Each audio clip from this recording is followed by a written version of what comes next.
Namaskar and good afternoon, everyone.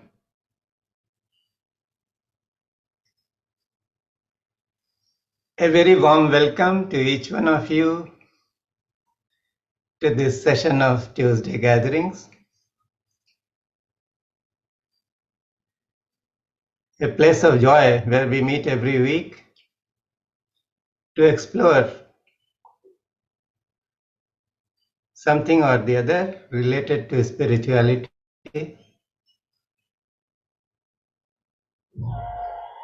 Everything comes from the Masters, whose grace is always available. So let us start our session with a prayer for grace, so that each one of us is able to receive from this session what is most appropriate for him or her.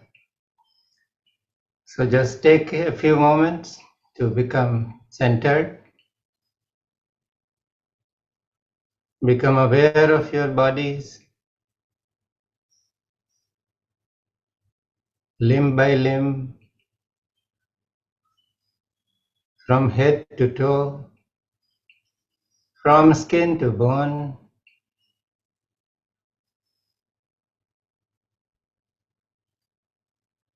And this is the beauty of attention, that when we become aware of the body, it begins to really arrange itself in a very comfortable posture.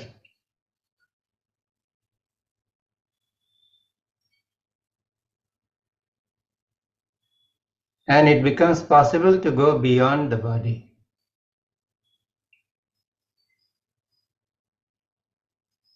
Become aware of your breath now.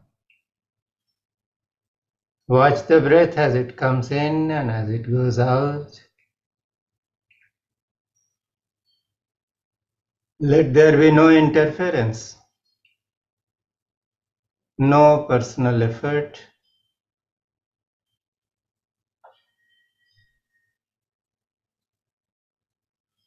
Breath is the gift of life.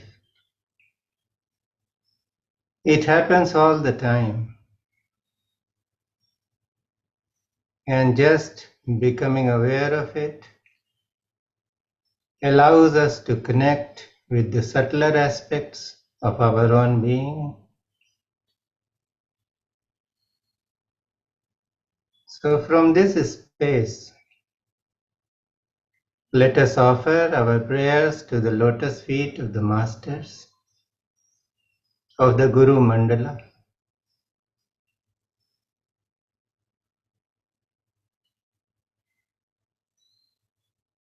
Om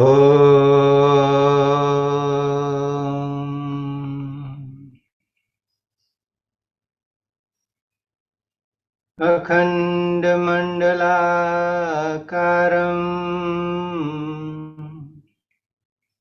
Vyaptam Yena Characharam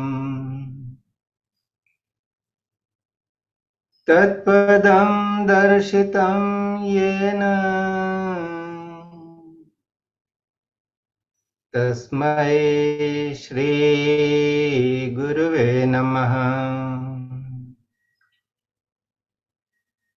Ajnanatimirandhasya Jnananjanashalakaya Chakshurunmilitam Yena Tasmai Shri Guruve Namaha Gurur Brahma Gurur Vishnu Gurur Devo Maheshwaraha Gurureva Parabrahma Tasmai Shri Guruve Namaha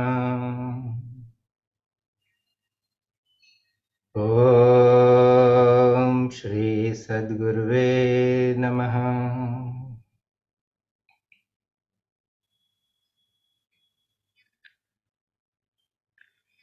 We bow down and offer our obeisance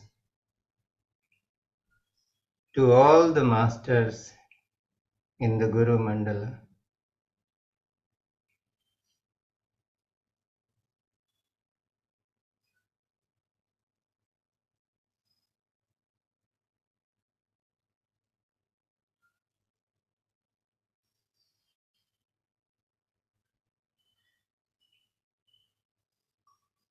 Just a prayer to the Guru principle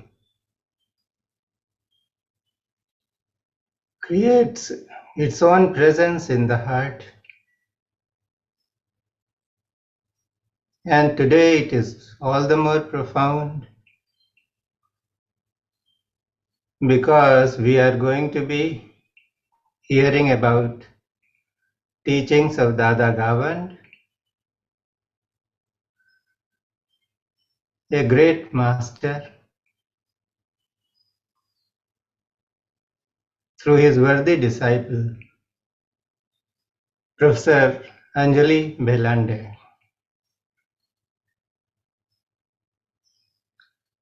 Anjali is known to everybody, and I don't think a formal introduction is needed. I have known her for a long time, but recently I have known her more closely through the kind of stuff that she has been posting on our Telegram group.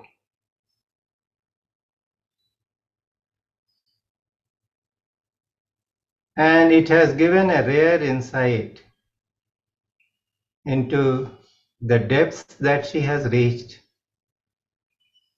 as a worthy disciple of a great master. So I would not stand between you and Anjali anymore. Anjali ji, the session is yours. You are most welcome. Thank you so much, Mr. God, for your very loving, kind words. And I would like to begin by mentioning that you're taking a great risk in calling academics to your forum, because, as you know, academics tend to analyze. They, fragment everything, they divide, take things apart before putting them together again. And they rarely take a holistic view of things. So anyway, you've taken that risk. As Wordsworth put it, we murder to dissect or dissect. And that's another trait of professors, academics. They tend to quote from all over the place. And that really means that they do not have much direct experience. So that's another reason why you've taken a risk today. Also, they tend to be very serious, whereas life is a sport, it is a leela, and we are rarely playful. But now that you've taken the risk, you have to bear with me. I have titled my session, Coming Home. I have been intrigued by the word home for a while. I've been pondering about it. And I just feel that we all want to go home, especially those of us who have been working formally. It's so good when you reach home and slip into your home clothes. And I ask myself why that is so. And most probably it's because one feels relaxed. When one is outdoors, one is on one's guard and one is on one's best behavior. One has to be very formal at a workplace and so on and so forth. So that is perhaps one reason why the word home is so attractive. And it also makes you feel secure. Apart from being relaxed, you feel protected, loved, and secure in your own home. You also feel restful, whereas the mind is always restless, anxious, waiting for things to happen, for plans to be executed, etc., etc. And so I thought, let me just explore this concept of home. And if you think of the many homeless people on our planet, it immediately makes you feel grateful because they don't have a home. At the same time, the young among us, we've been young too at one point of time, the youth don't want to come home. They want to remain outdoors, right? And they also enjoy late nights. But eventually they too want to come home. So this is one thing that has intrigued me a lot. During the pandemic, people were bored at home. We must be very practical and think of what really happened and wanted to go out, right? But all the same, there was this phenomenon of working from home during the pandemic. And that everybody enjoyed because they didn't have to commute and they could be more relaxed at home. One more thing is that why does everyone want to come home, even the young? Because I think the realization dawns that outdoors is interesting, it offers exciting, stimulating experiences, but there is a limit to what one can enjoy outside and eventually want to come home.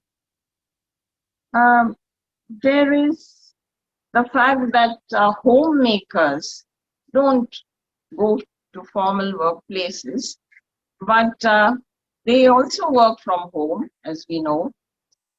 Especially they're very busy in the mornings, helping their spouses and kids, packing them off, and then once they are out, the women are at home, aren't they? Also, I have been very impressed by employees, colleagues, some colleagues at the workplace who are always relaxed and they are very jovial and at home at the workplace. So in other words, being at home is, or home implies that you are relaxed and at ease with yourself. You're not posing, you're not pretending, nor are you afraid of the outdoors. You're not afraid of the world. You don't look upon the world as your enemy, and therefore you are at home, even at the workplace. The fact is, there is another home we all return to or retire to at night, and that is when we fall asleep. It is well known that we have 4 states of being. There is the conscious state, there is the dream state, there is the waking state, and the deep sleep state, right? So when we are tired, having spent the whole day at the conscious level, we fall asleep. And if there are dreams, then they are trying to work out the unresolved issues that occurred during the day or during the past, in the past. And so those things are being resolved. But in the phase of deep sleep, there are no issues to be resolved. Everything is so peaceful and blissful. And if you don't get a good night's sleep, then the next morning you've had it. So it's the most desirable state, the deep sleep state, which is free from the mind. There is no I in it. There is no world in it. And yet we are so happy because there are no thoughts, no memories to trouble us or excite us in any way. So the key to happiness then and peace seems to be the ability to transcend the mind and its thoughts and memories. The ancients have been talking about this deeper dimension within us. Scriptures have been talking about it. And all of us here in this group certainly are interested and drawn to this inquiry, which we've had a taste of in the form of deep sleep. And we've also read about this other dimension.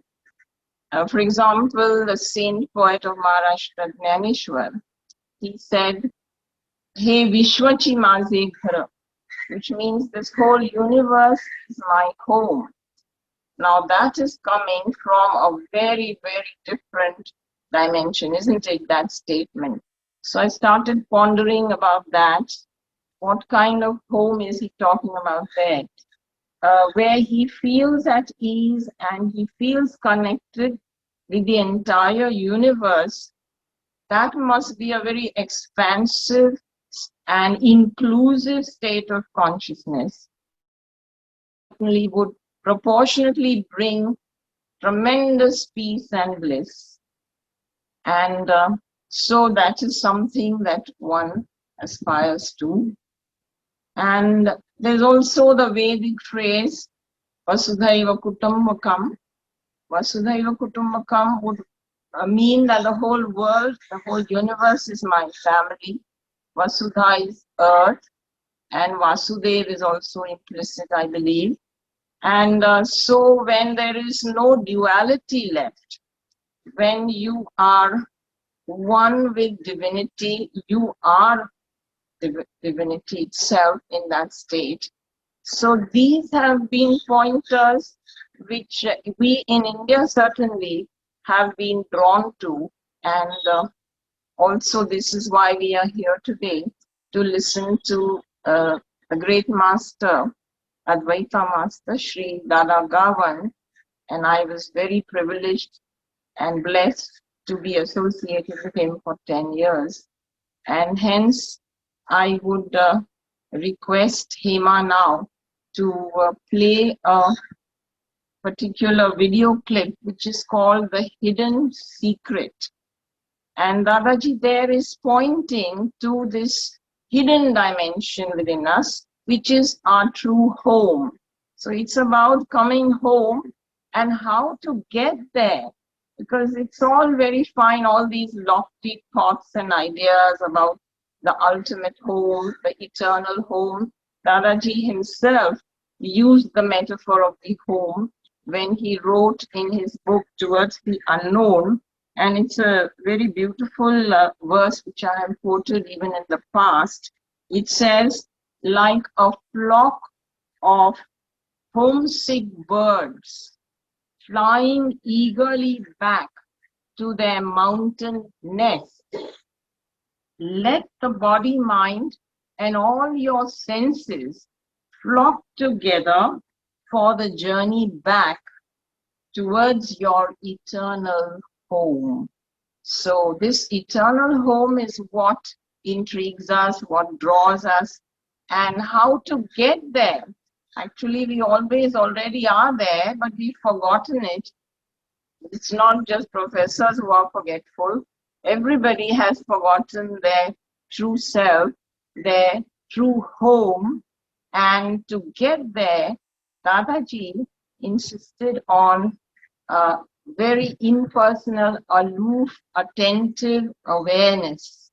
The torch of awareness is extremely important. You don't have to change anything. You have to merely accept what is, whatever state you may be, whatever genetic package you are born with, and all that. Let us listen to the Master himself and listen intently with total awareness, as much awareness as we can bring to this beautiful video clip. So Himaji, may I request you to play a clip, please?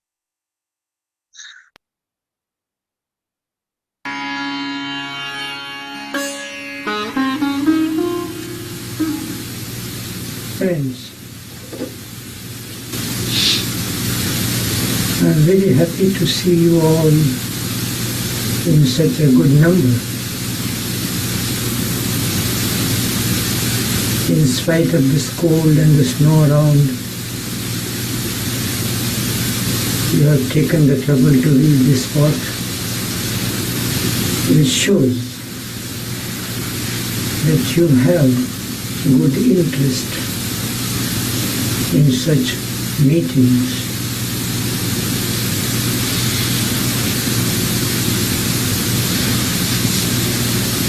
Perhaps you are mostly interested in religious studies.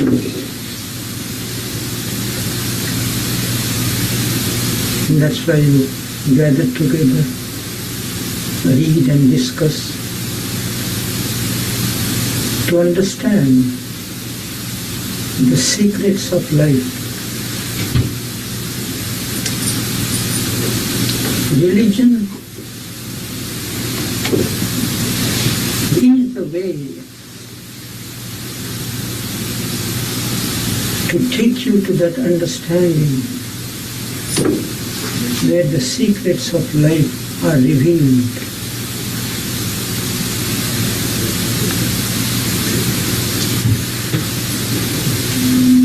Many people start to read religious books, philosophies, to get some insight about those lofty truths.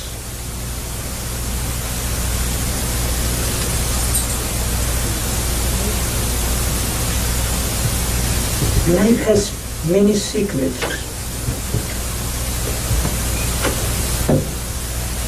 and mostly they are hidden.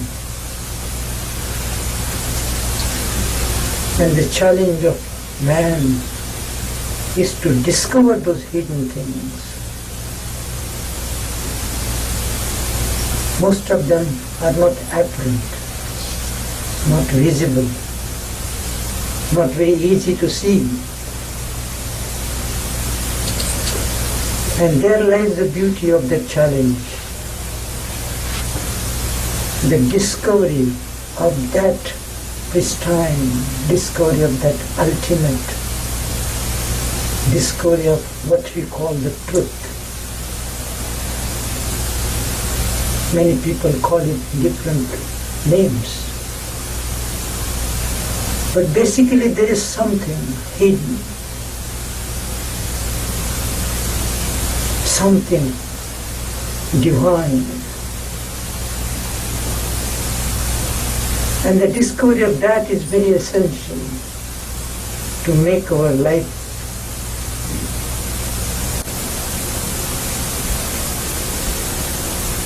knowingly or unknowingly, it becomes a hook. We get caught up in it.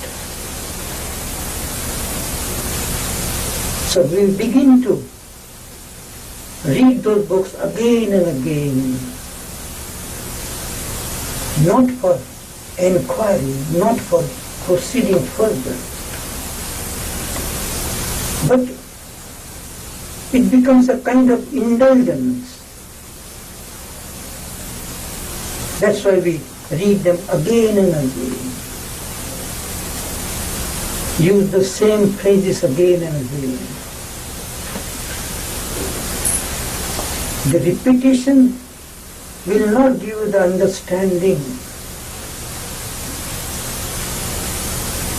So we have to keep our inquiry to see the fact about the truth. Do we do that?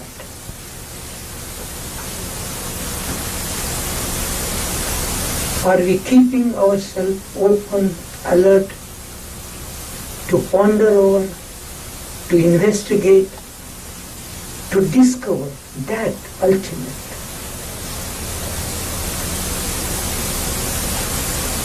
Or we just indulge in some of the ideas about those lofty ideals.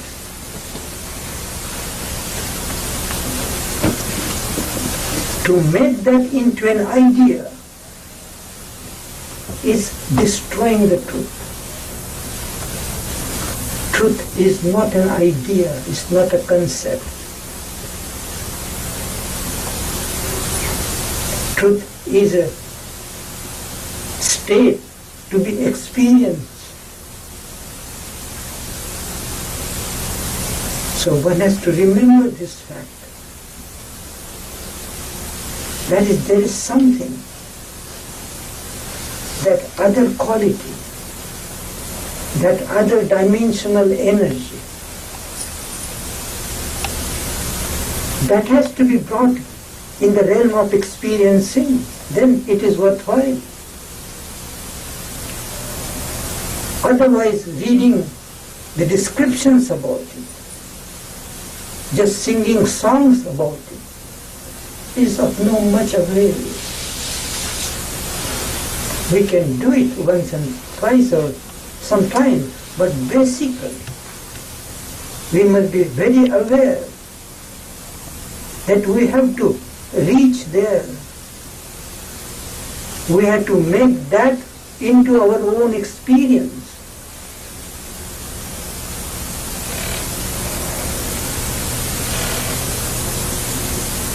So that is what is the challenge. How to bring about that quality, that dimension into the experience of our personal experience.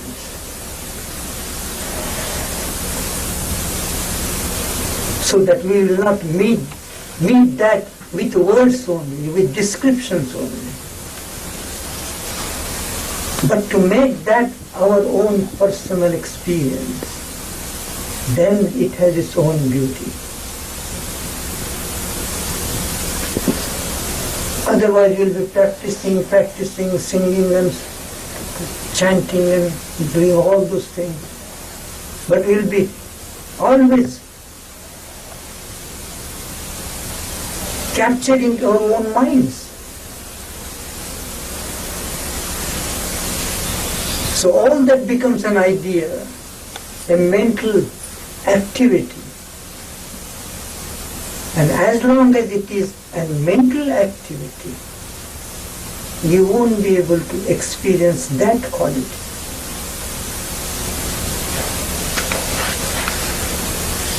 That quality is independent. That quality is beyond the mind and the thought.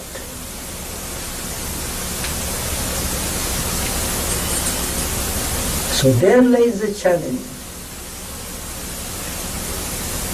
How can we have that when we are so active in thought and mind?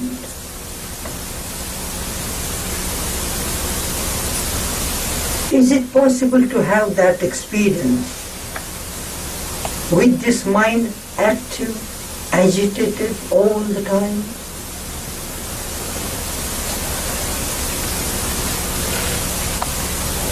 Look at yourself, how we are living, how we are acting, how we are excited in our mind all the time.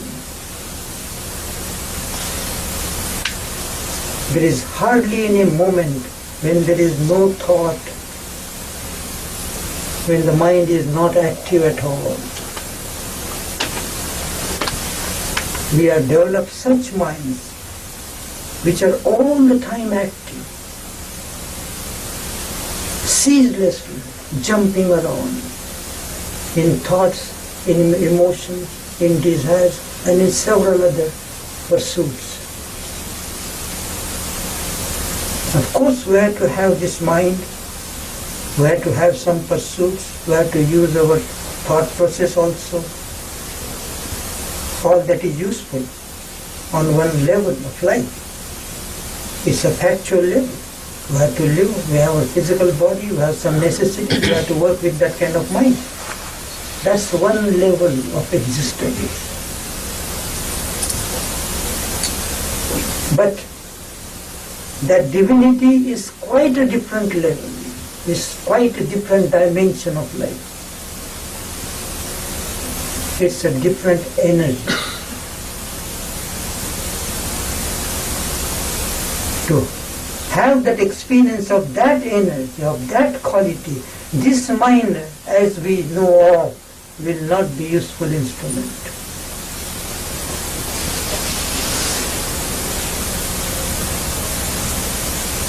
You have to realize this first,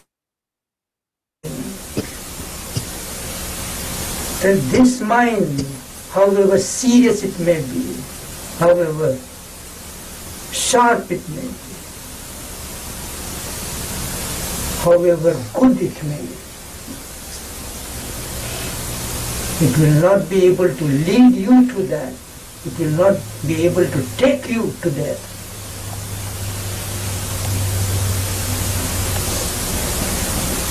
Because this, our mind, is a product of time. We have built this mind through time, through the past. Mind is nothing but the storehouse of all our past memories.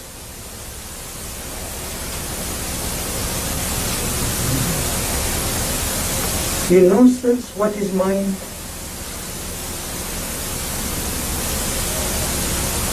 How it is composed of?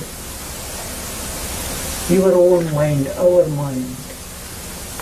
Do we ever give a time and the thought to find out what this structure is?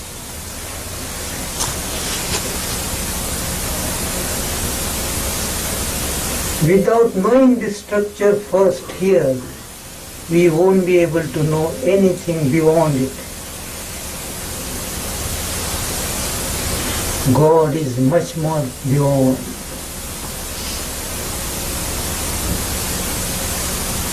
So the first thing is to know a little more about this self, this mind, this thought activity. Generally we don't try to. We try to focus our attention somewhere else in the name of divinity, God, reality. He may be there.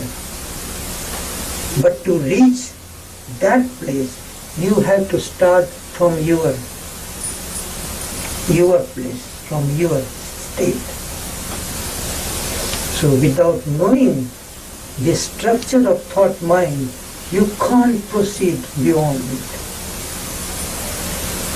Because it has enveloped you completely. See the life. Look at yourself. The thought process is all the time active. It is dictating your whole life actions. You are full and full of thoughts, desires, plans, pursuits, fears and hatreds, and there are so many things. But they are all thought processes. And there are umpteen of thoughts.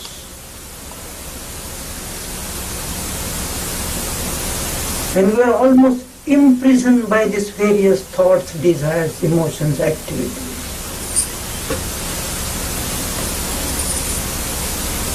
The life is nothing but the play of these different thought desires at different levels.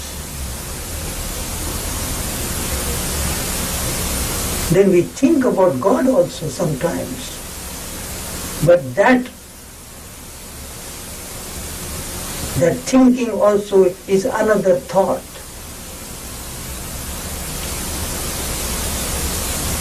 So when we add one more thought, the pursuit of God.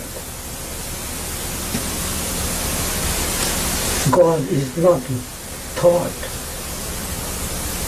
It's not a static thing somewhere. It's a very pristine, dynamic energy flow. And you have to become yourself energy to capture that energy. The static, docile activity of thought mind will never be able to capture that timeless.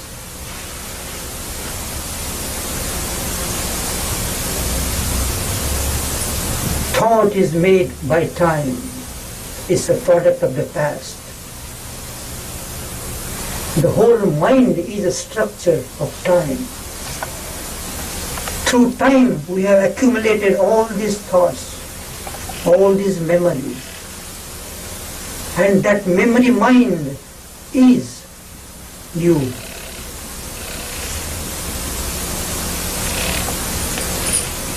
So this accumulated memory structure will never be able to reach that. This time process will never be reached, that timeless.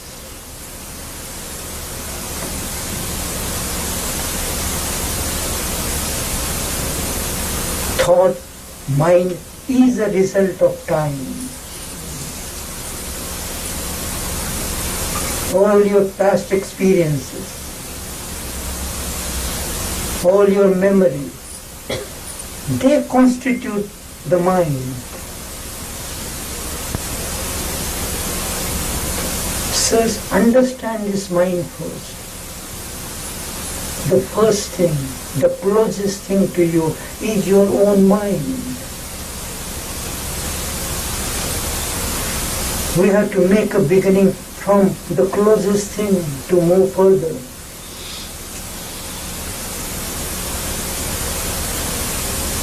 So here is the beginning. To understand this structure, understand this activity, this ceaseless flow, that is very essential.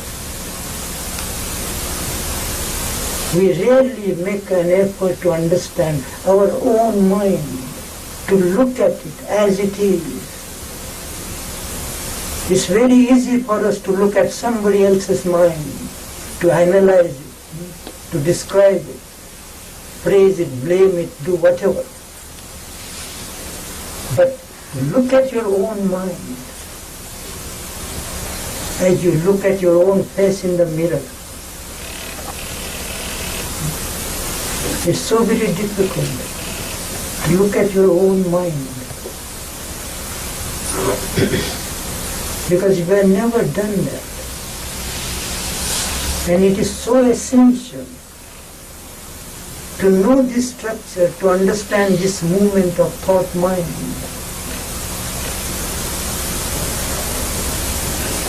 Then you will bring about some kind of tranquility, some kind of order. Without creating this order through understanding, you won't be able to move much further.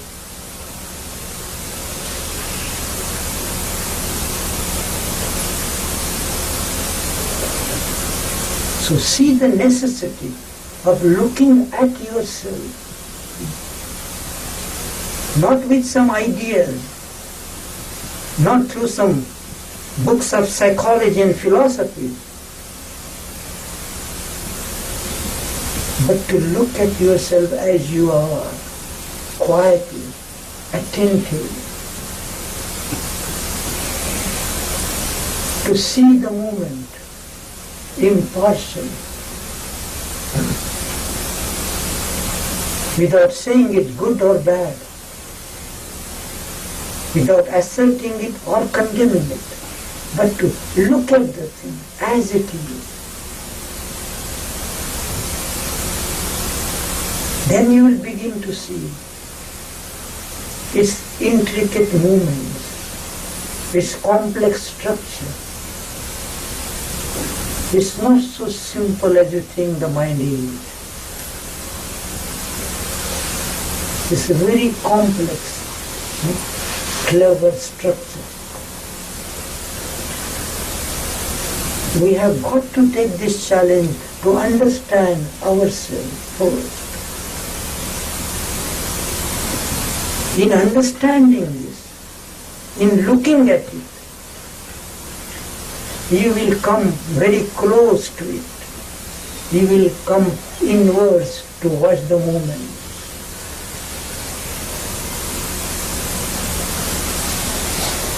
You will take an inward journey to see it, to look at it, to understand.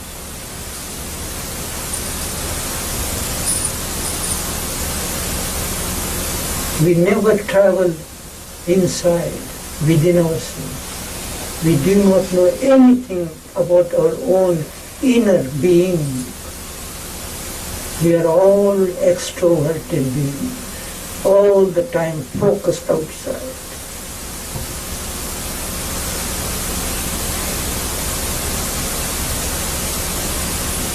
We know nothing about our inwardness.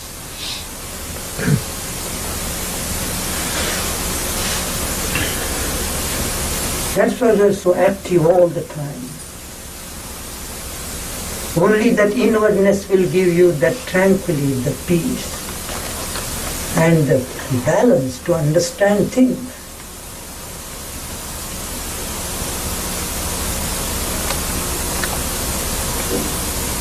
So to come back to yourself, into yourself, for some times at least in a day,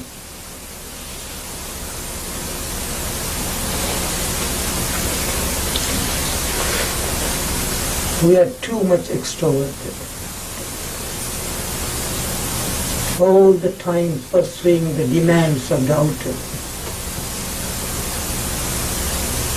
Ceaselessly caught up in the turmoil of thought. The moment there is a thought, you are out in action. Then there is a different thought, you are in a different direction. The ceaseless activity of the thought mind is the life. What is sacrosanct about life? This constant, ceaseless activity. And the more you are active, the more you feel great.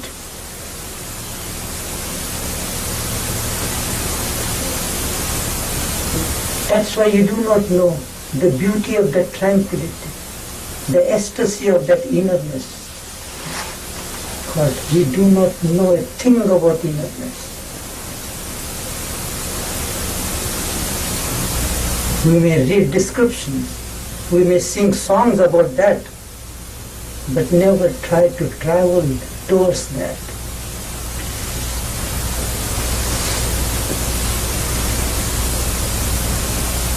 So the challenge is to make a movement towards that.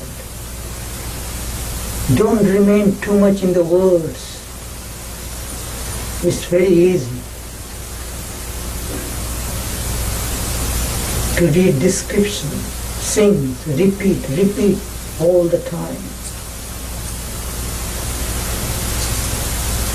Repetition will strengthen your memory and the mind only. Again it will be a strong catch.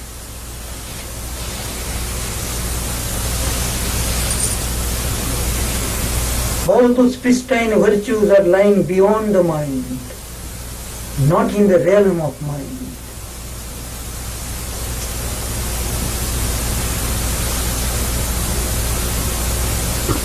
So is it possible to leave this mind for some time where it is and travel inwards?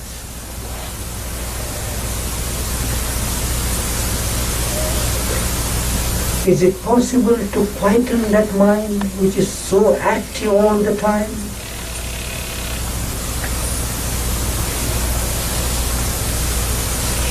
It has become almost a habit of the mind to be active ceaselessly. You may like it or not, it's all the time moving.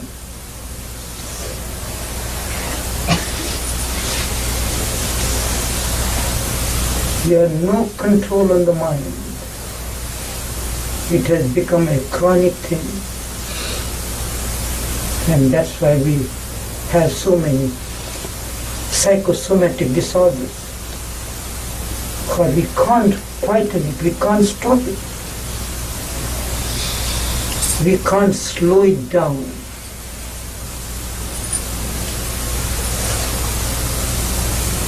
One of the functions of the mind is to slow itself down, but we can't do that. We are helpless. Is that the way of life? To remain helpless?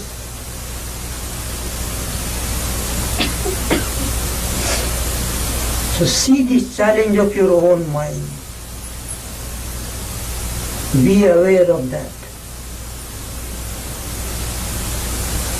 Mind itself is the greatest hindrance, the greatest obstacle between you and the divinity. Nobody is blocking you but your own self.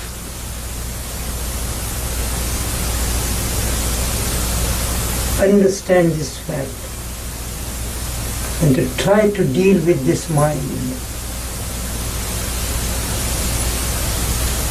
To deal with it with understanding. You are not going to struggle with it. With understanding, with care, with love. Observe it, understand it. See its own integrate nature.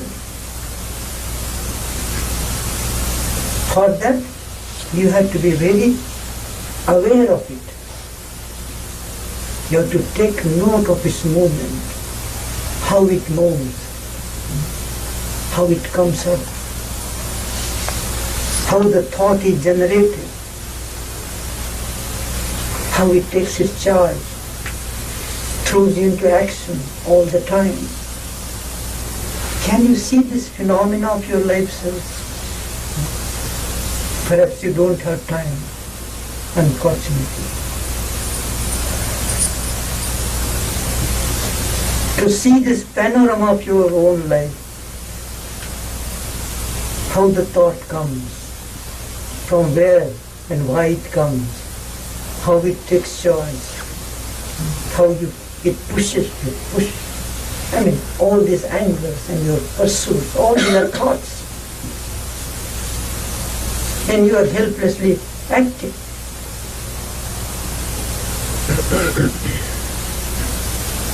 So look at it. Give a little time. And you will see the beauty of it as well as the ugly part of it also. There's so much hidden. We are not yet aware of this thought process, whole emotional activity, different pursuits and many hidden things in this consciousness. So understanding of this is first necessity.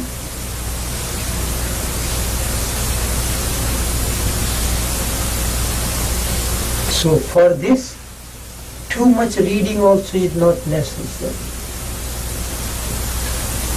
It's a matter of observation, matter of investigation. To observe the movements of one's own thought-mind activity. Observe impartial. To observe without any motive. To observe aloofly, dispassionate, objectively.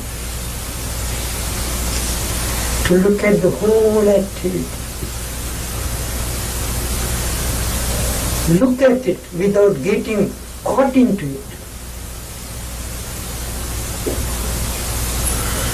Look at it without getting involved in it.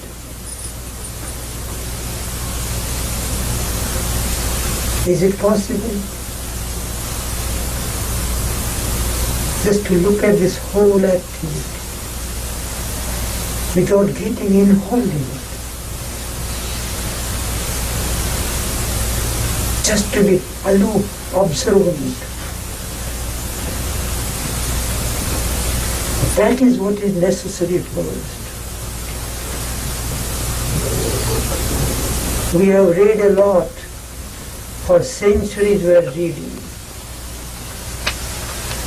And we don't need to do it much more now. Now it's a matter of understanding. Reading will create only ideas, concepts, thoughts. But now we need first-hand experience. And for that experience, you have to observe. Observe dispassionately. Look at yourself.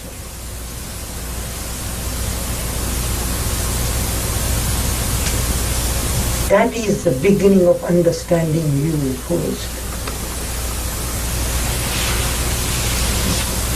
You don't have to understand someone else.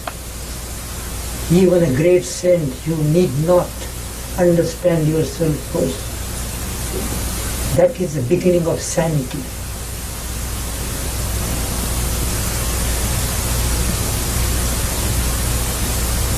We leave ourselves alone without any knowledge and sing songs about others.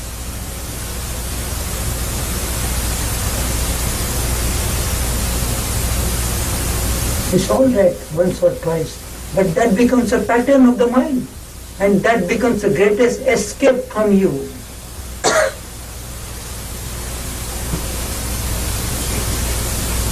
So let's not escape now. Start rightly. In starting right only, you will be able to move in a right direction to meet the right end, not otherwise. We are doing all this through centuries and centuries. And what is happening to our understanding? We are repeating everything. He who understands will never repeat. And through repetition will never understand anything. It will become a chronic habit.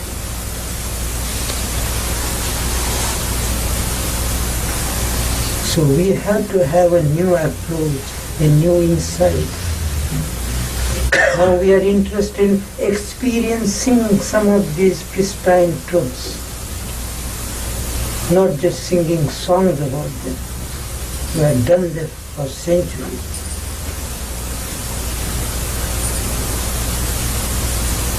We need a change in our life.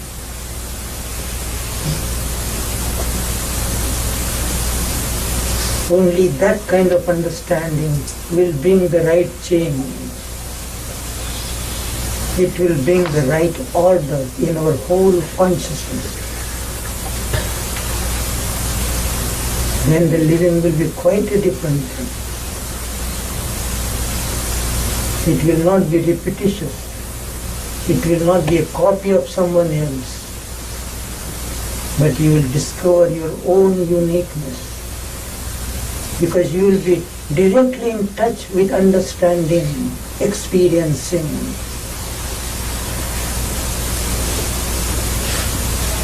And we need to have the right means to invite that experiencing.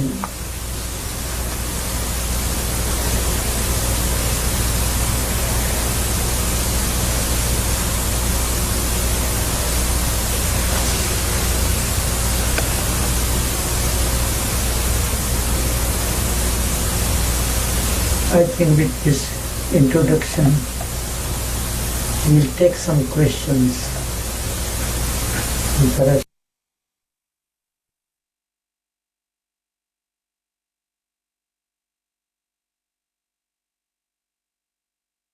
That was so intense, wasn't it, coming from Dadaji? I was struck by his statement, repetition can never bring understanding. Repeating a technique may calm you for a while, but it does not bring that basic understanding of the mind and its structure. And we cannot bypass the mind without coming to terms with all the disorder within us. And so we must today try and look at our own minds, perhaps, and continuing with the analogy of the home, let us be very realistic. We fight also within the home, don't we? Spouses fight with each other, children fight with parents. Then at the global level, countries fight with each other. So what is all this violence within us and without us? The Mahabharata is about the inner fight between the virtues and the vices within us. 100 Kauravas or vices as against 5 virtues. So we certainly need to fathom the depth of our own consciousness. He has said today that one of the functions of the mind is to slow itself down. And we never really allow that function to be activated. So perhaps we should attempt that today, since direct experience, first-hand experience, is what is the need of the hour and is likely to bring us home. Otherwise, there are broken homes, and people from broken homes are ever miserable. Whereas the eternal home that the sages are pointing to can never be broken homes. They are ever peaceful and blissful. So I invite you all to now try and go home, the eternal home within us. Shall we try together? Shall we begin by relaxing physically, the level of the body? Stretch yourself or do differential relaxation, tighten your muscles and then let go, for example.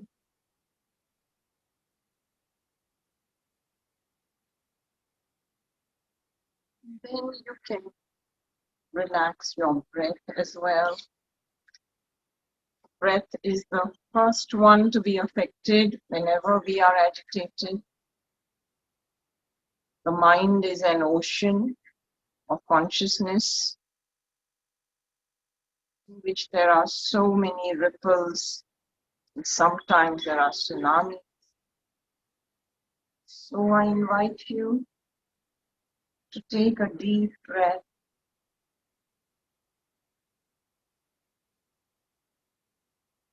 and then let go.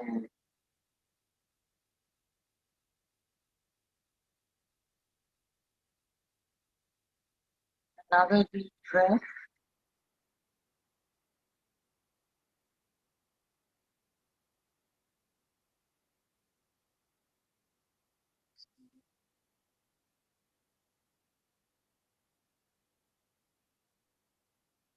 One more time.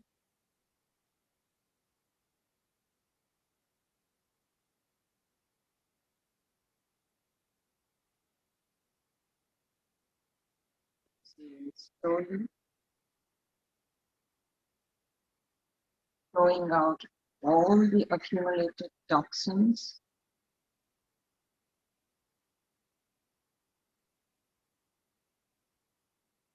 The mind generates all these toxins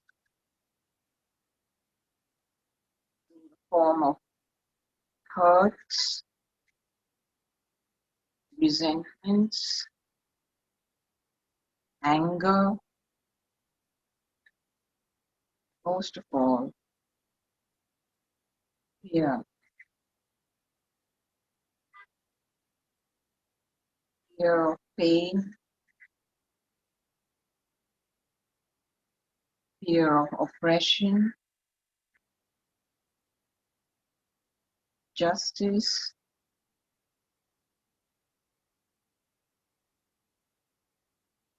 being deprived of your possessions, your loved ones, and your very existence. Fear of death.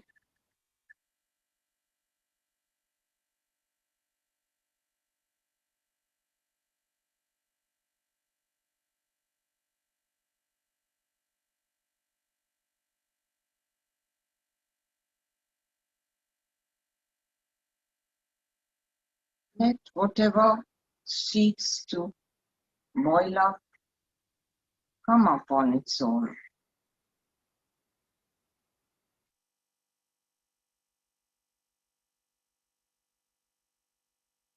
There is so much within which we have not addressed.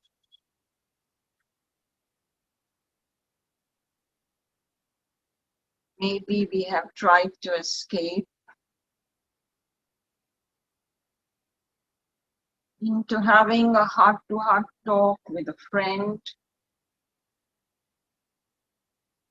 listening to music, escaping into some form of stimulants, sometimes harmful.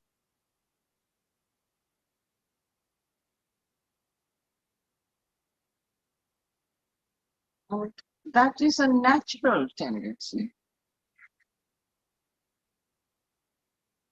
but it doesn't resolve the issue at all.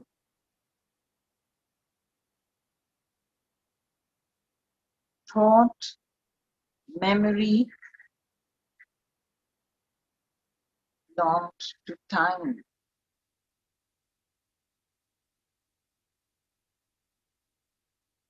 Whereas the eternal home is timeless. And it is not as remote as we imagine.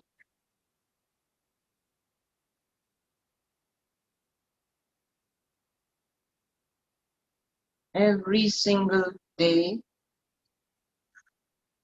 even the homeless people, in terms of worldly homes, even those with broken homes,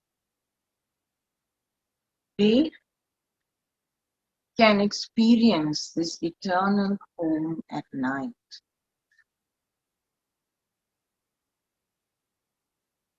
And in that state of deep sleep,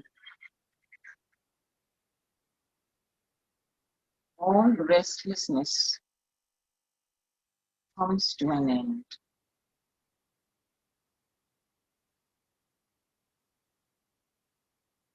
Because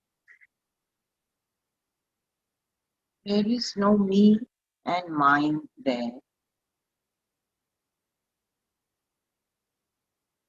There is no I with its egoic movements. There is no world even, which we perceive as the other during our waking state. And most of all, thought is absent. All thought goes back to the primary thought, which is I, the separative consciousness, which is actually an illusion. Not only because the saints have said it, not only because the quantum physicists are pointing to it, pointing to the interconnectedness of this universe, but because it is our daily reality. The access of God, every single day, we experience boundless peace and bliss. But then we are unconscious during deep sleep.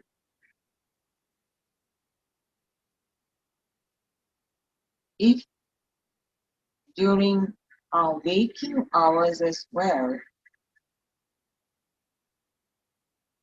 we can bring this quality to our day-to-day living, then in the true sense of the term, we can work from home. We can carry out all the businesses of living, earning one's livelihood, doing our family, carrying out our family responsibilities. But from home, our eternal home, where there is no I, there is no doer, no experiencer,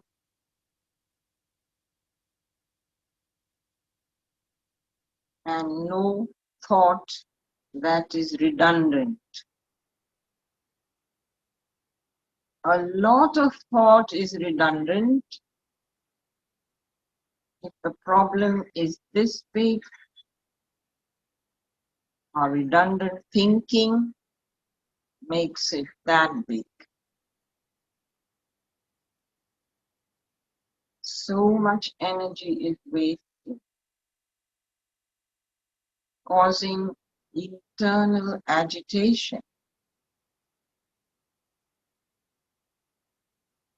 interpreting words and actions of others,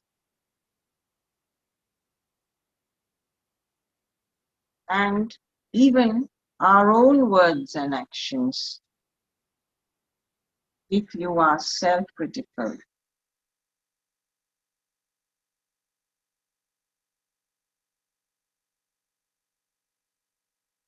But the key to the eternal home is not to judge, not to condemn either others or ourselves.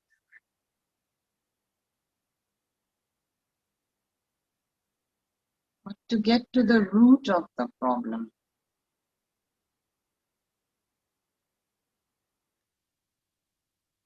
Are my needs and expectations out of proportion?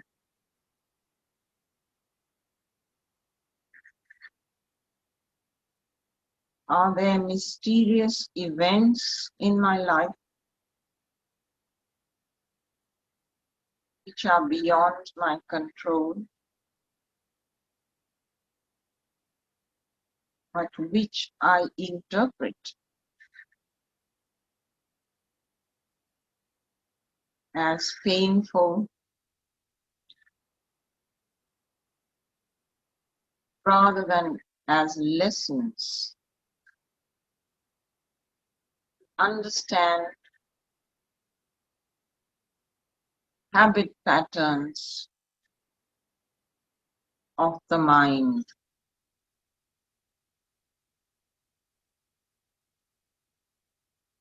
My own mind and the mind of others.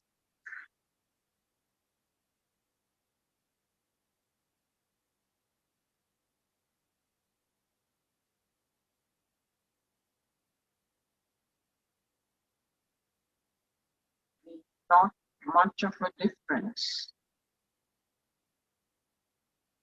The difference is just of degree, perhaps.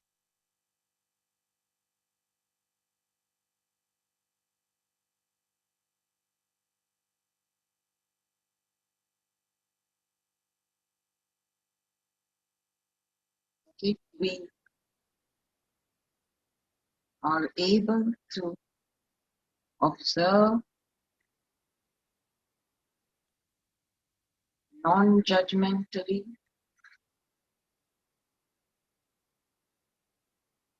accept what can't be changed,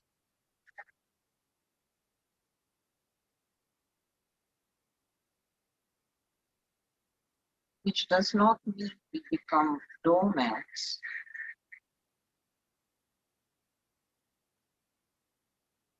When we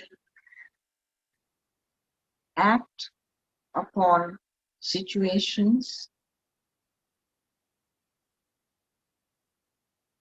we will do so with wisdom, without reactivity.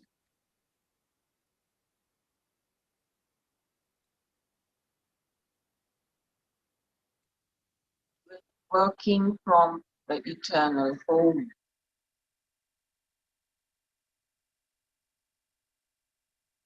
Where the other is also me. Another point in space and time.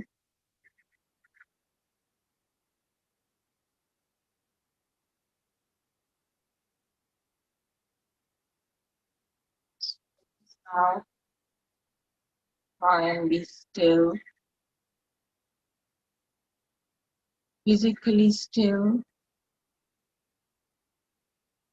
and psychologically we simply observe.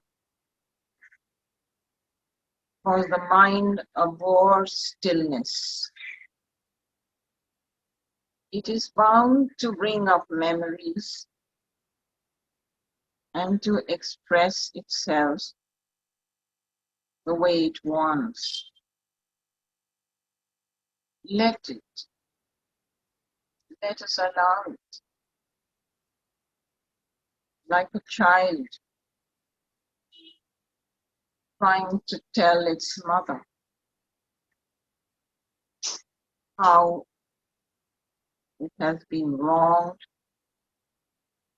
or it is unhappy.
Be watchful.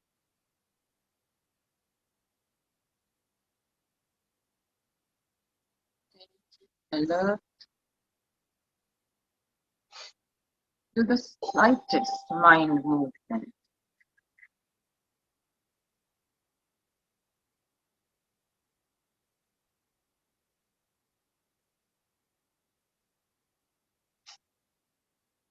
You are unable to detach yourself and find yourself being dragged along with that bubble which has bubbled up. There will be a point when you remember that you are the witness of it all.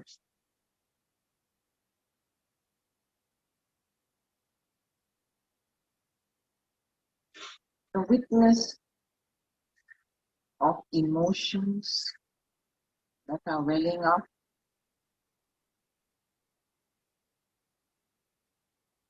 the witness of thoughts that are expressing themselves,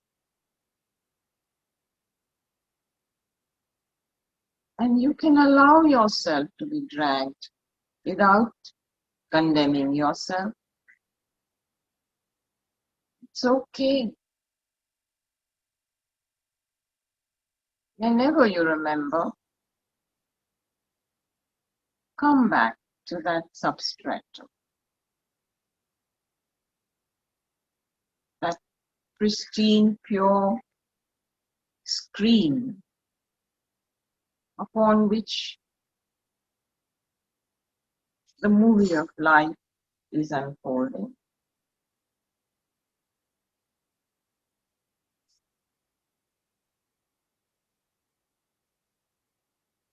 It may be a painful movie at times, at other times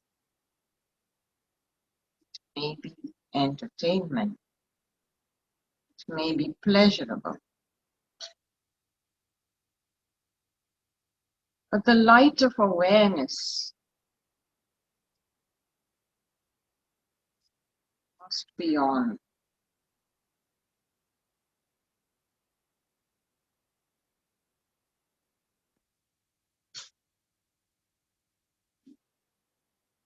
Surely, if at the unconscious level, deep sleep can give so much pleasure, so much peace and bliss,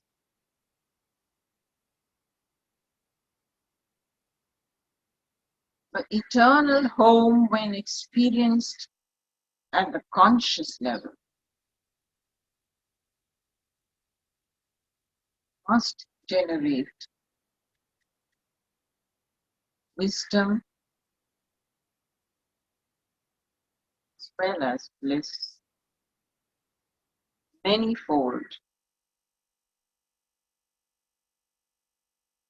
And this is a fact rather than the logical mind.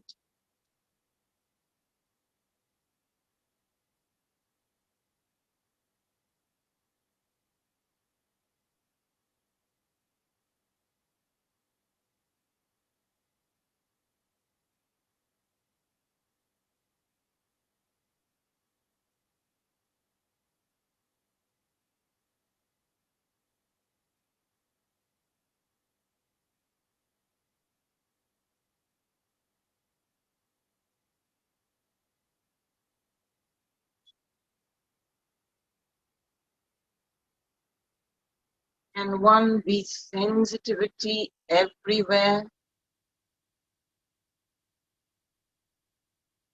rather than a mind that focuses on a particular thing.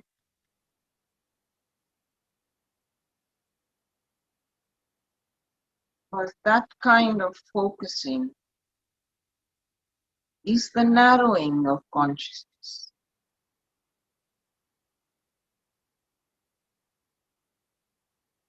Whereas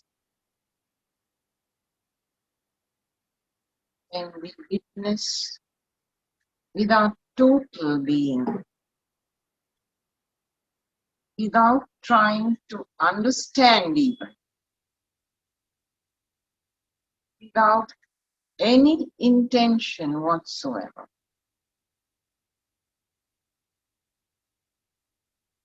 just be.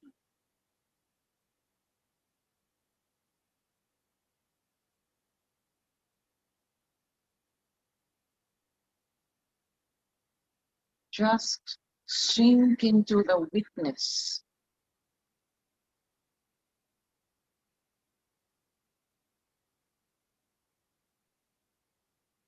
Who is witnessing? What is this hidden secret within us?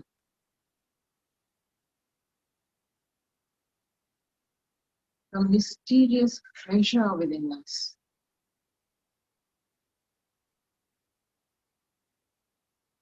which is the fountain of love,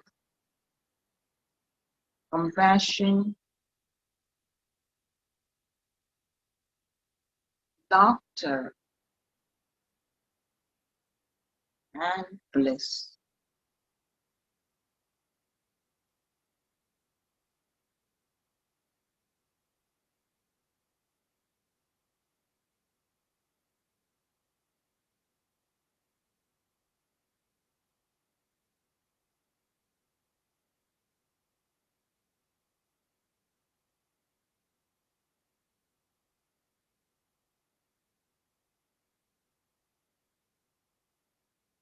Doesn't matter how long it is going to take,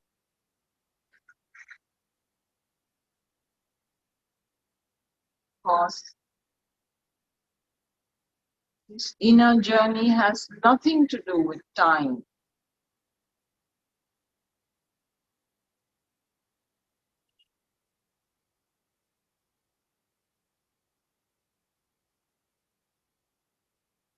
It is a very, very beautiful, profound, and indescribable sliding back into the source of all this drama.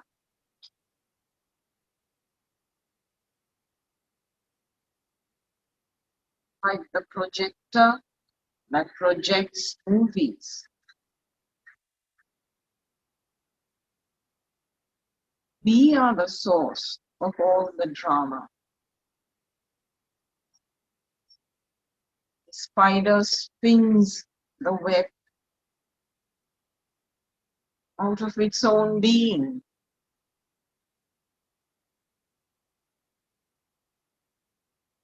And then gulps it back. This movement of creation, maintenance, and destruction will go on. We are the light that projects it all.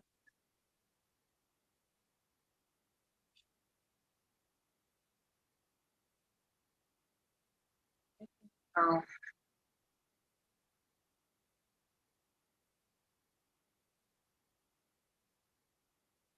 talk using words, concepts, even instructions, and go with the flow.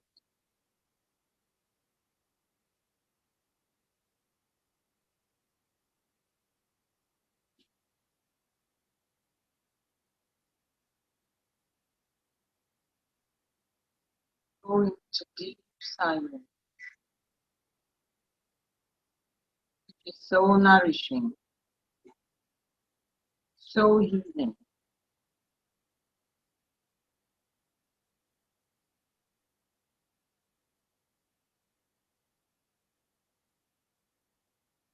Devoid of all strife and restlessness.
Feel the restlessness arising.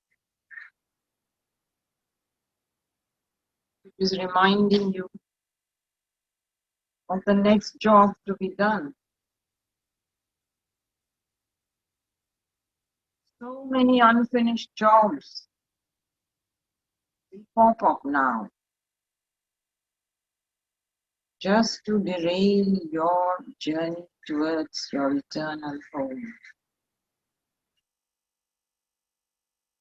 Accept that as well. But see through this game.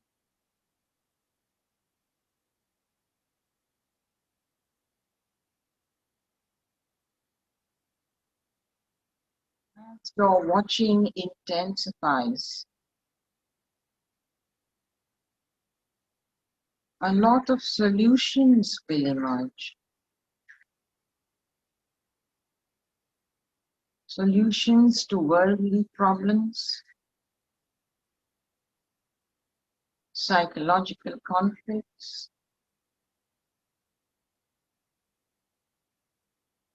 and your inner strength will increase. Your ability to be equanimous will also be strengthened.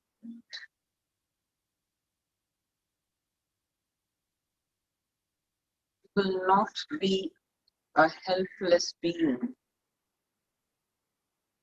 buffeted by the blows of fortune, but like a surfer glides smoothly over billowing waves and enjoy it too, as part of the sport.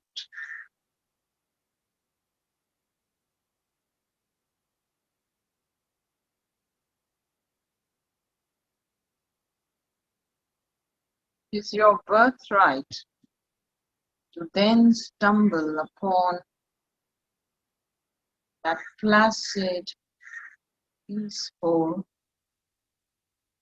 innermost depth of your consciousness.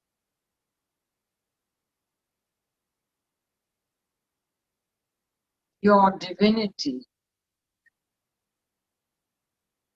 which is not limited to this puny body and petty mind, but embraces the whole of creation.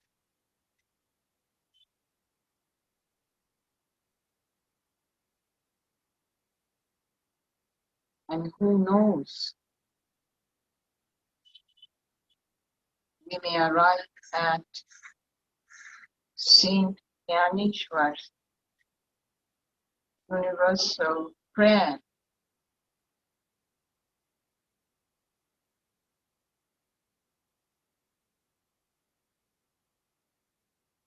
Prayer that begins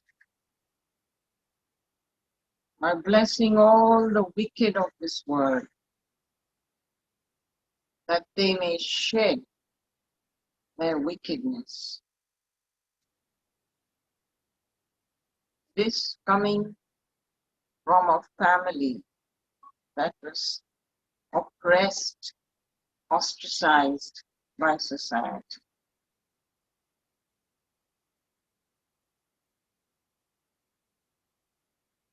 And the path of self-inquiry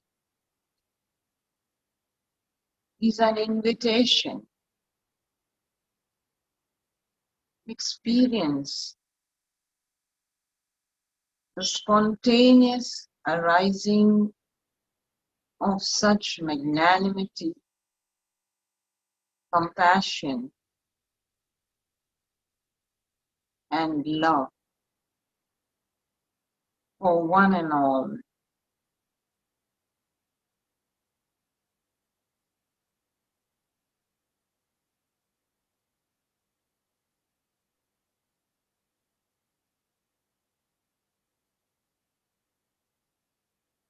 Let us all go home then. Home that is reverberating with the Om.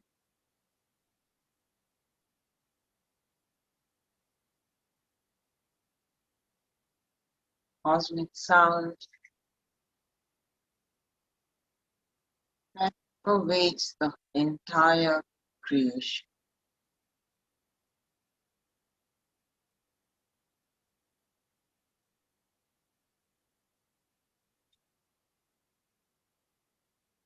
Om.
Back to awareness of your surroundings.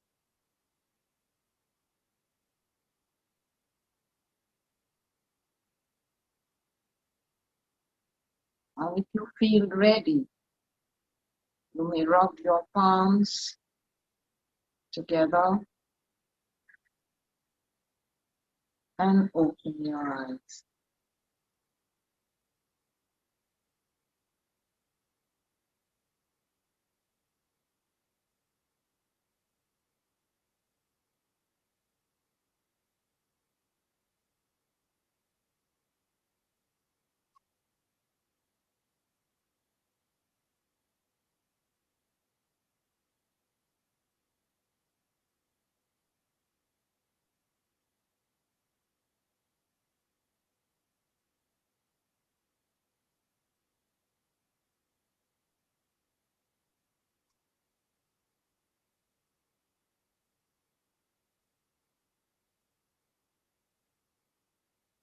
Anyone wishes to share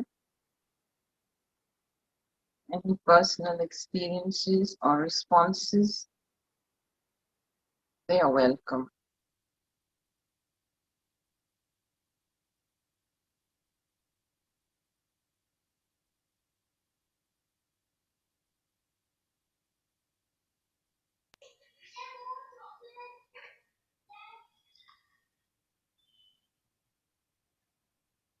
Can I share something? No, of course. It was quite a journey today, and in a sense, it was not even a journey because one doesn't have to go anywhere, and the power of observation was very, very strong, and under the lens of awareness, the fickleness of the mind started dissolving. And nothing really mattered, whether it was a thought coming up, something, or some figures came up because of some memories were being stirred. Or sometimes the mind, while it was being drawn inside, it went into a state of tandra or quite akin to sleep. And again, the lens of awareness pointed out that now you are losing it.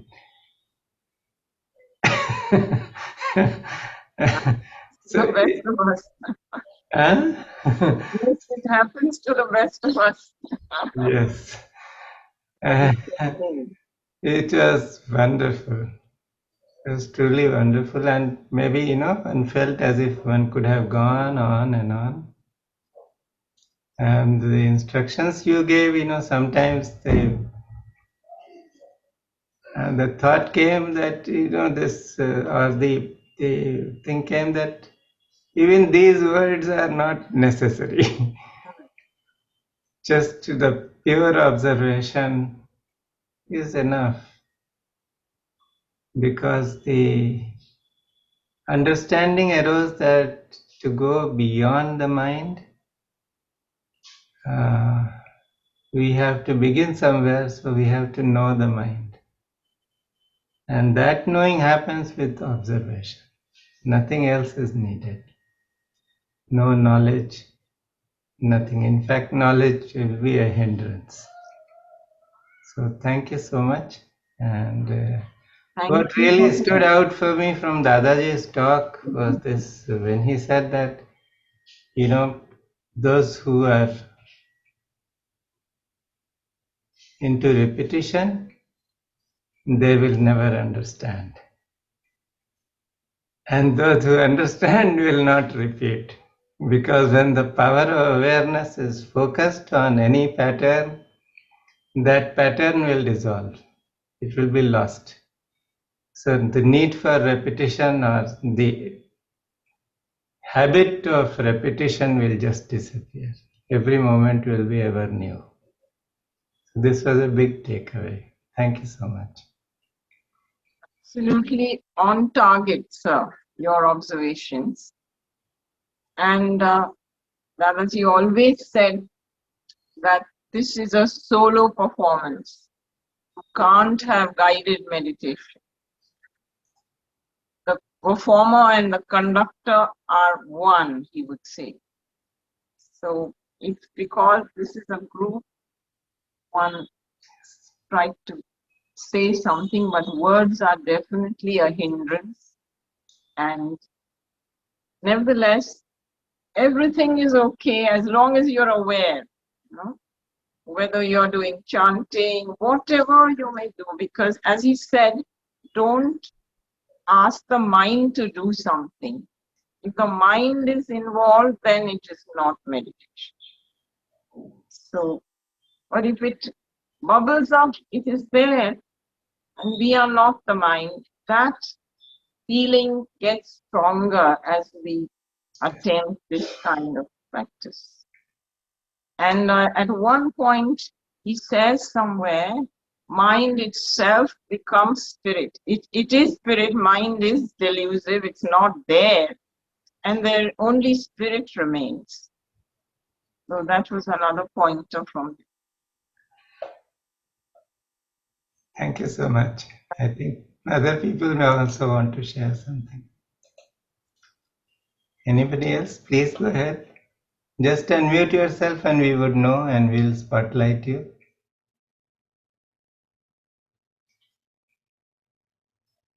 I think everyone is zapped.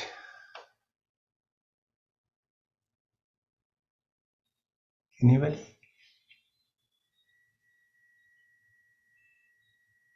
Oh. So, do we play the question and answer, or? I think it would be worthwhile to play those question answers. Okay, wonderful. So, Hemaji? Because they again reiterate this approach of being totally there, with all your being, without the hindrance of words and thoughts and concepts. So, Himanshi, can you play that question answer session? Thank you. That will be a good way for you to understand more things.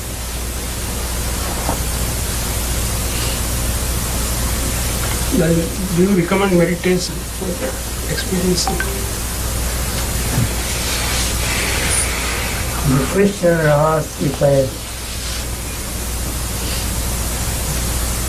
prescribe any meditation. Well, I am not interested in the techniques of meditation. There are several. I can offer some for few also. But one has to understand basically the whole structure of this life. And in this understanding, in this pondering, in this investigation, you will reach that state of meditation. Meditation is a happening within yourself. That kind of inward pondering. Meditation is a search unto oneself. Many people just try to meditate. It becomes just a technique, do this, and then what? It's the mind that again makes it a technique and lives in it. Let that meditation come to you. Let it happen into you through this pondering, through this search, through this investigation. You must learn the art of pondering, of searching, like a scientist. You know how a real scientist does a research? He is very free. A real scientist.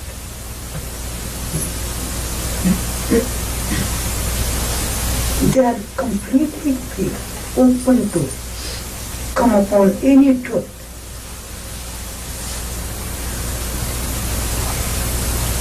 And they are very intense, very inward, very focused. There's no diversion, no chattering of the mind. They're so very attentive, alert and focused to find out what is in front of them. Maybe some experiment or maybe some microscope. But they're intensely there with their totalness. They work with their total energy. It's not just a concentration of thought. It's not a concentration upon one idea. We all know that. Anybody can concentrate upon one thought. Even a cat, when it wants to catch the mouse, it's just completely in concentration. Our minds also work like that. We concentrate upon our limited goals. We do achieve some of those things, but that is a concentration of an idea, a pursuit of some idea. One part of the mind focuses. We learn different techniques. Many people learn different techniques. Study. 4, 6, 8, 10 years study and then obtain degrees, do something. And then again find jobs, work in that. But they're all the time in that little pigeonhole.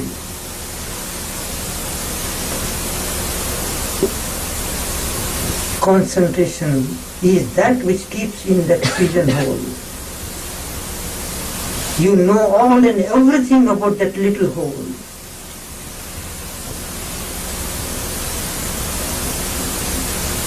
but you are divorced with the totality of life.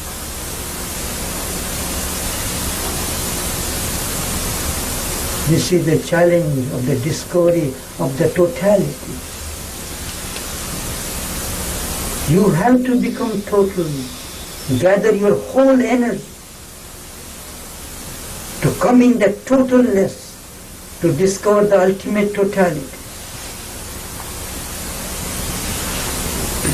An expert mind, a clever mind will never have it. They do become clever,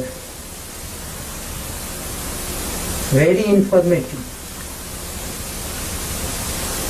But we need a different capacity for the discovery of that totalness, that eternity.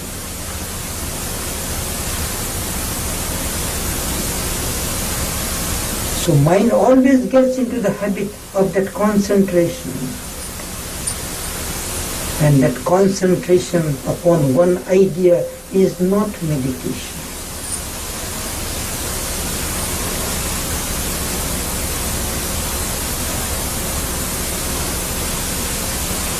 It's a narrowing down of the consciousness.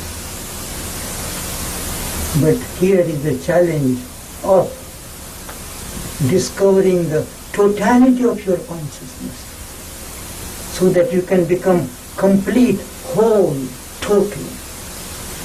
To become whole. That being of whole is to be holy.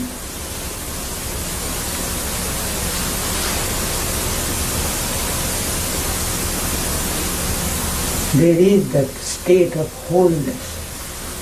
You are complete, total, undivided, unfragmented.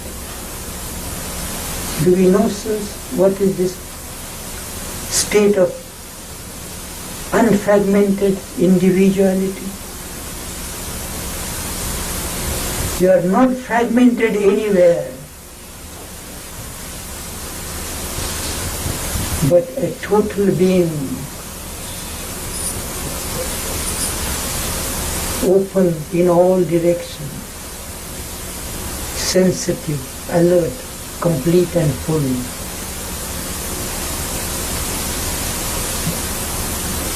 It is a mind which were focused and pursued make you fragmented in one direction, on one level. And we all work like that. For we are all fragmented human beings with several pursuits, several ideas, several concerns, anxieties, or plans. At different level we are just shifting quickly like a robot. But there is never a wholeness, a totalness of being.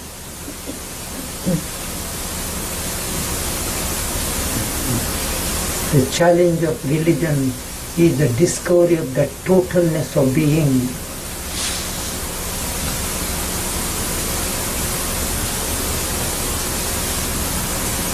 I hope some of you at least will understand this and take this challenge.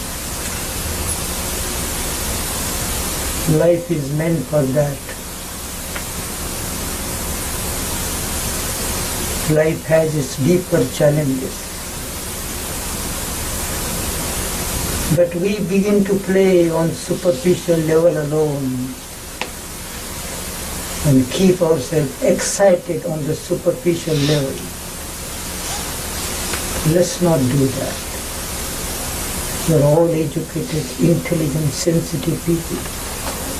I can understand with other people. But those who are intelligent, sensitive, educated, they should look for this new challenge, this new frontier.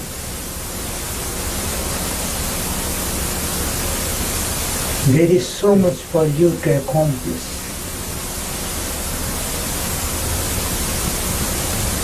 Then the life will be a different moment, a different quality of existence.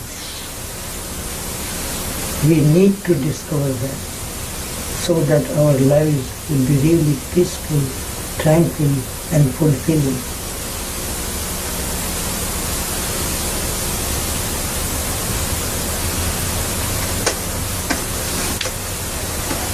But here, what method? I'm sorry, I just go. We accept that we have to achieve certain goal or whatever, wholeness or thinness mind. But we have to start somewhere. How to start? First, because it's in the big sea that is in the middle of the sea. We have to go there in the middle of the sea. How do we start? That's the biggest question. Yes, it is a big sea. Yeah. So that you start on the shore towards the beginning of the sea, which is the ripple, which is the wave. If you want to see the ocean, examine the ocean, know the ocean, you start from the shore. A little wave, a ripple, is a nice beginning. So these ripples of your mind is a big ocean, I know, composed of so many things, known and unknown, conscious and subconscious. That's why let us start from the fringe, just to see everyday activity of thought mind. You don't have to jump into the center of your consciousness. You can't do it. See and observe the ripples of your mind. They are so near, so close. Make a beginning from your own shore of consciousness. But make a beginning, we don't make a beginning, that is it.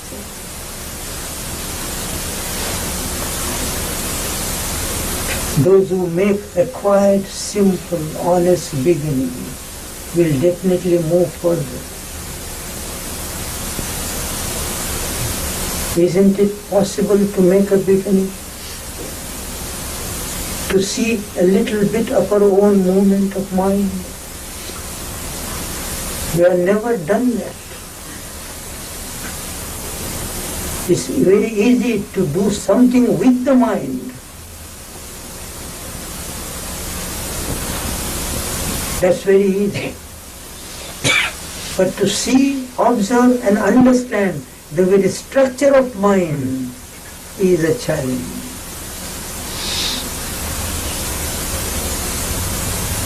We want to have easy things. And many people prescribe very easy things. I can do that. Yes.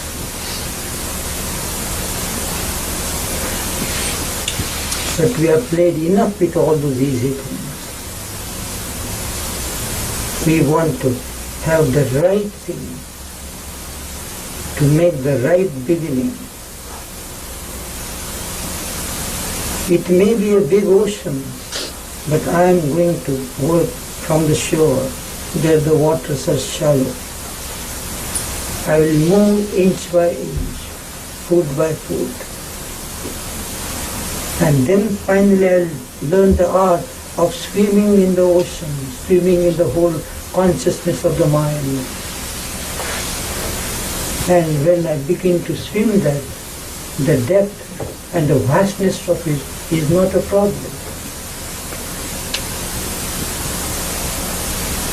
When I begin to swim, the vastness is not a problem at all. But let me make a beginning. Right beginning, earnestly, honestly.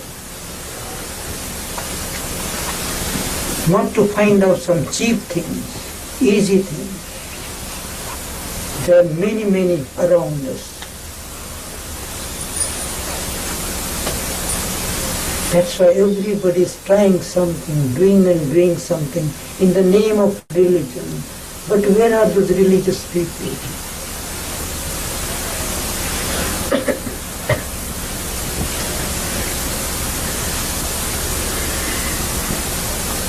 With those who have that tranquility, peace, understanding, intelligence, austerity, all those people. Everybody is practicing all this.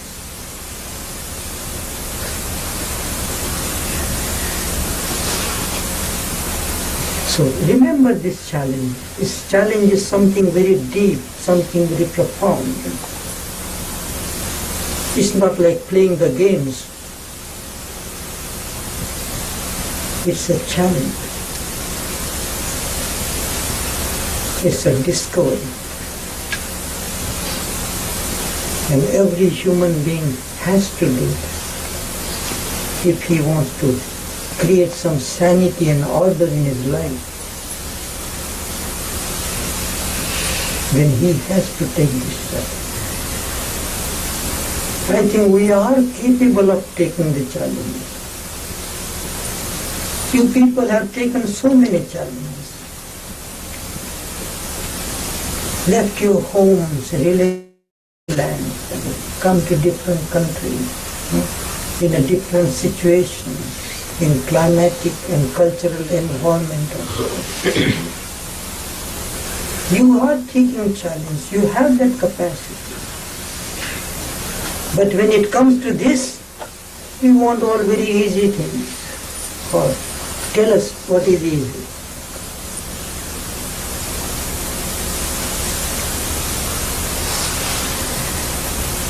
So we have to learn to take this challenge. With this challenge you can discover something profound into yourself. We need to have the challenge to discover the profundity within ourselves. Without challenge, we can't discover. It will be all a very tame game then. If it is all very easy and smooth, you will reach nowhere, I tell you.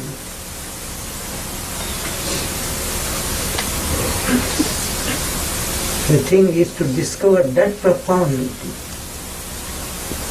that dynamicity of energy. That's a very high voltage energy. And without rising above yourself, without taking the challenge, you won't come near that dynamicity, that energy. Whatever you call that soul or divinity is something like a high voltage, dynamic, pristine energy.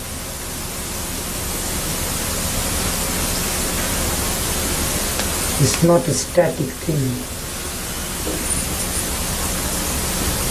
It's a timeless momentum of life.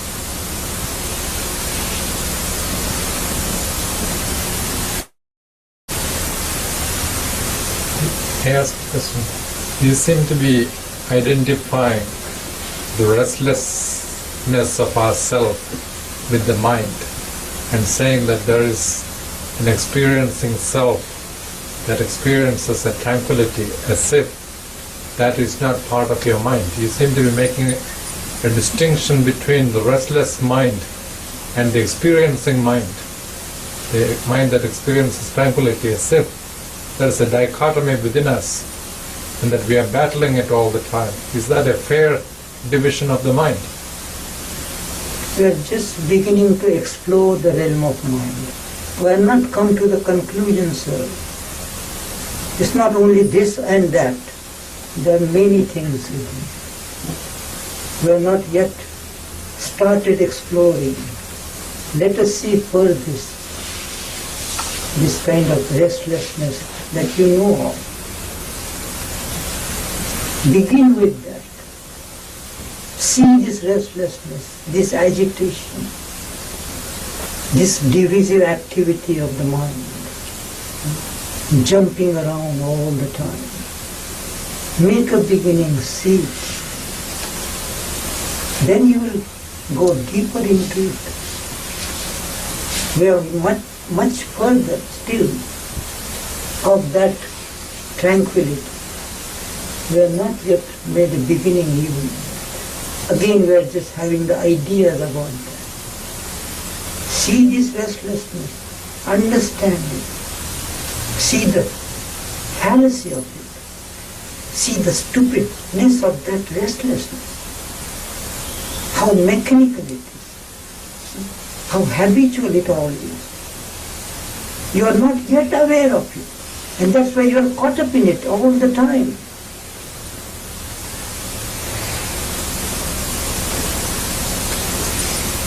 Know it. See the whole moment of that restlessness. Then you will wonder at it. You will see the madness of it. How mechanical all that thing is. There is nothing, no much sense in it. It's just a habit pattern that moves constantly.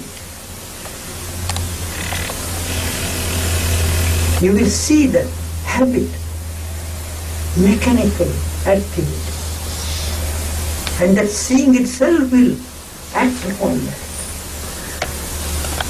When you see some poison as a poison, you will be aware. But you don't see it as such. We are all playing with it. So first thing, to become conscious of that. See how we are caught up in it. We have no easy way to escape or come out. It has become a part of the life. But it's a habit, almost a chronic habit now. You can't sit quiet for a few minutes, real quiet. Quiet unto yourself. To be with yourself. Then you will know what is your own being.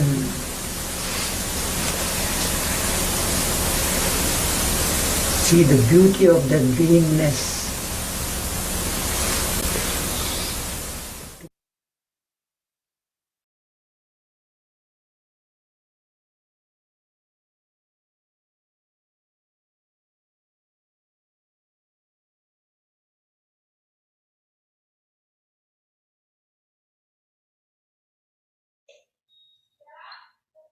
Hema, Anjali seems to have dropped out.